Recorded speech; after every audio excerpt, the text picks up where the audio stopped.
Hello and hi my dear student, welcome to my YouTube channel MS Classes with Sarji. So student, আজি মই তোমাৰ অসম জাতীয় বিদ্যালয়ৰ অন্তৰ্গত পাঠ্যপুথি নতুন বিজ্ঞান তৃতীয় শ্ৰেণীৰ নতুন বিজ্ঞানৰ তোমালোকক সেকেন্ড চেপ্টাৰটো পঢ়ুৱাম।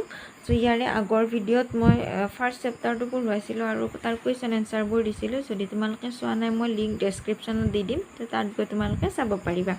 সো বলক আজিৰ ভিডিঅ'টো আৰম্ভ কৰোঁ। আজিৰ অধ্যায় 2টো পঢ়ুৱাম। কি আছে ইয়াতে? মাটি, শিল আৰু খনিজ পদাৰ্থ। মাটি কি হয় যে পৃথিৱীৰ উপৰিভাগৰ কোমল আৰু সাৰুৱা অংশটোকে মাটি বুলি কোৱা হয়। মাটি মানুহৰ বা আন জীৱ জন্তুৰ বাবে বহুতেই প্ৰয়োজনীয় হয়।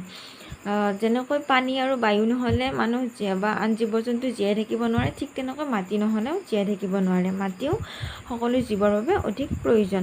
মাটিত মানুহে খেতি বাতি কৰে আৰু মানুহে কি হয় খোৱা বস্তুৰ প্ৰায় সকলোখিনিয়ে খেতি বাতিৰ পৰাই আহৰণ কৰে, হয়নে?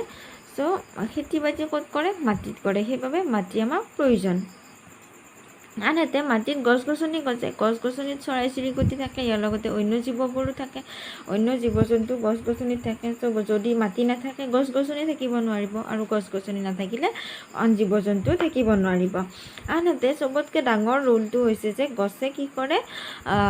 খাদ্য প্ৰস্তুত। যেতিয়া গছে পাতত খাদ্য প্ৰস্তুত কৰে তেতিয়া বায়ুমণ্ডলৰ পৰা কাৰ্বন ডাই অক্সাইড গেছ শুহি লয়, আৰু সেই কাৰ্বন ডাই অক্সাইড গেছ জীৱ জন্তুৱে নিশাহত এৰি দিয়ে।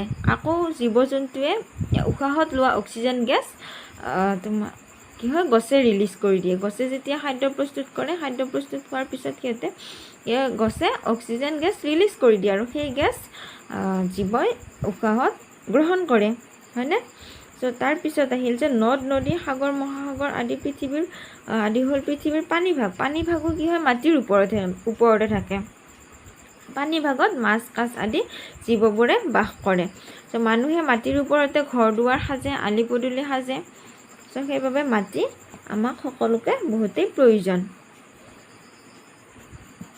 ইয়াৰ পিছৰ টপিকটো হৈছে যে মাটিৰ বিষয়ে আমি জানিব লাগে। মাটিৰ বিষয়ে কি জানিব লাগে? মাটিৰ গুণৰ বিষয়ে জানিব লাগে, যে কেনেকুৱা ধৰণৰ মাটিত কেনেকুৱা ধৰণৰ খেতি ভাল হয়। যিবোৰ মাটিত যি ধৰণৰ খেতি ভাল হয়, আমি সেই ধৰণৰ খেতি কৰিলে তাৰ পৰা উপকৃত হ'ব পাৰোঁ। তাৰপিছত আহিল মাটিৰ তৰফ। মাটিৰ তৰফ সাধাৰণতে দুটা হয়। ওপৰৰ তৰফটো সাৰুৱা আৰু ইয়াৰ তলৰ তৰফটো সাৰুৱা নহয়। ওপৰৰ তৰফটো সাৰুৱা হোৱাৰ বাবে ইয়াত খেতি বাতি ভাল হয়। ওপৰৰ তৰফটো কিয় সাৰুৱা হৈছে? কাৰণ ইয়াত জীৱ জন্তু ঘাঁহ বন মৰি পচি মাটিৰ ওপৰৰ তৰফটোত মিহলি হৈ থাকে, আৰু এই মৰি পচি বা পচি মিহলি হোৱা এই বস্তুবোৰক হিউমাছ বুলি কোৱা হয়। হিউমাছ থকাৰ বাবে ওপৰৰ তৰফটো সাৰুৱা হয়। ঠিক আছে। তাৰপিছত আহিল মাটিৰ উপাদান বা মাটিত কি কি থাকে? মাটিত দুবিধ বস্তু থাকে। এবিধ হৈছে শিল বালি আৰু বোকাৰ কণিকা, আনবিধ হৈছে হিউমাছ। ত' মাটিত শিল বালি আৰু বোকাৰ কণিকা বা হিউমাছ থকাৰ উপৰিও পানী আৰু বায়ু সোমাই থাকে, কিন্তু ইহঁতক উপাদান হিচাপে ধৰা নহয়। তাৰপিছত আহিল মাটিৰ প্ৰকাৰ। মাটি তিনি প্ৰকাৰৰ। মাটি কেই প্ৰকাৰৰ? তিনি প্ৰকাৰৰ। কি হয়? যে বালিয়া মাটি, বোকা মাটি আৰু সাৰুৱা বা পলসুৱা মাটি। বালিয়া মাটি কেনেকুৱা হয়? যে বালিয়া মাটিত বালিৰ পৰিমাণ বেছি হয়, তাত বোকা আৰু হিউমাছ কমকৈ থাকে। বালিয়া মাটি খহতা হয় আৰু নদীৰ কাষৰীয়া ঠাইত বালিয়া মাটি পোৱা যায়। তাৰপিছত বালিয়া মাটি পুখুৰী বা কুঁৱা খান্দিলেও ওলায়, আৰু মৰুভূমিত প্ৰচুৰ পৰিমাণে বালি পোৱা যায়। বালিৰ আকাৰটো শিলতকৈ সৰু হয়, আৰু বালিৰ ভিতৰত অতি মিহি বালি বা অলপ মোটা বালিও থাকে। কিছুমান বালি অতি মিহি আৰু কিছুমান বালি অলপ মোটা হয়। তাৰপিছত আহিল বোকা মাটি। বোকা মাটি চবতকৈ বেছি মিহি হয় হা। বালিয়া মাটি আৰু পলসুৱা মাটিতকৈ আটাইতকৈ মিহি মাটি হৈছে বোকা মাটি।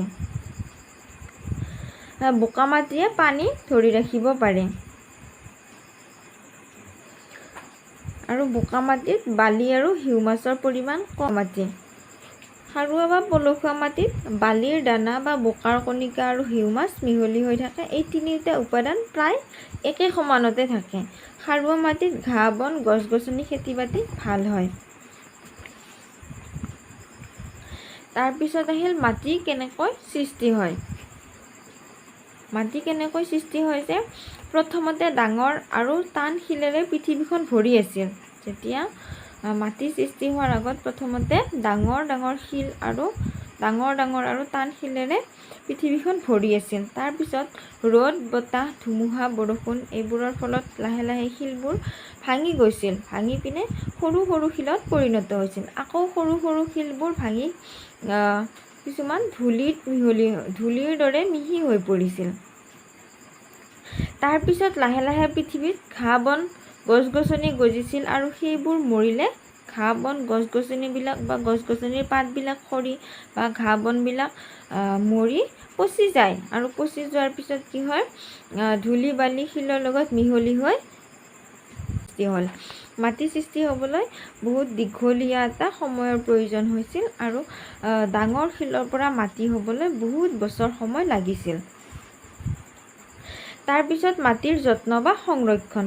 মাটি কি হয়, কেনেকৈ মাটি সংৰক্ষণ কৰি ৰাখিব লাগে, কাৰণ মাটি খেতি বাতিৰ বাবে আমাক মাটি বহুতেই প্ৰয়োজন হয়। সেইবাবে আমি মাটি সংৰক্ষণ কৰাটো দৰকাৰ। মানুহে মাটি তৈয়াৰ নকৰে, মাটি তৈয়াৰ কৰিব নোৱাৰি প্ৰকৃতিত, কাৰণ মাটি হৈছে প্ৰাকৃতিক বস্তু।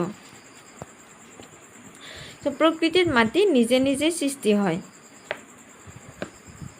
মাটিতেই খেতি বাতি হয়, সেইবাবে মাটিৰ যত্ন ল'ব লাগে আৰু তেতিয়াহে মাটিৰ গুণ ৰক্ষা পৰে, যেতিয়া কি হয় মাটি ভাল হৈ থাকে। আৰু যেতিয়া মাটিৰ যত্ন লোৱা হয় তেতিয়া মাটিৰ গুণ ৰক্ষা কৰিব পাৰি। গছ গছনিয়েও মাটি বিশুদ্ধ কৰি ৰাখে। চাবা, যেতিয়া গছ গছনিৰ শিপাই মাটি খামুচি ধৰি থাকে তেতিয়া বৰষুণৰ পানীয়ে বা নদীৰ সোঁতে মাটি উটুৱাই নিব নোৱাৰে। তো তেনেকৈ আমি গছ গছনি ৰুই মাটি সংৰক্ষণ কৰিব পাৰোঁ।